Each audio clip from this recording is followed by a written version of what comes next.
তো সুন্দর ধরা একের লাগি অপরজনে হয় যে মাতোয়ারা।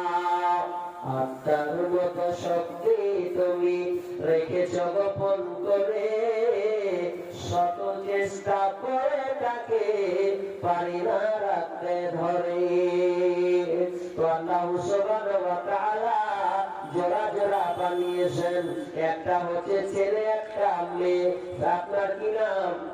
পুরুষ এবং মহিলা, স্বামী এবং স্ত্রী। এত সুন্দর করে বানিয়ে দিয়েছেন যে আমার আল্লাহ সুবহানাহু ওয়া তাআলা সূরা রূমের 21 নম্বর আয়াতে বলছেন, বিসমিল্লাহির রহমানির রহিম, ওয়া মিন আয়াতিহি আন খালাকা লাকুম মিন আনফুসিকুম আজওয়াজা।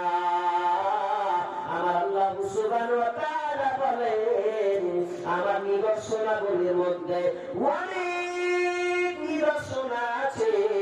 তো যত নিদর্শন আছে, নিদর্শনাবলীর মধ্যে এটাও আমার একটা নিদর্শন। ওয়া মিন আয়াতিহি আন খালাকা লাকুম মিন আনফুসিকুম লিআনফুসিকুম আজওয়াজা, যে তোমাদের আত্মা থেকে, তোমাদের বাম পাজর আত্মা থেকে, নাফস থেকে তোমাদের স্ত্রীদেরকে বানানো হয়েছে।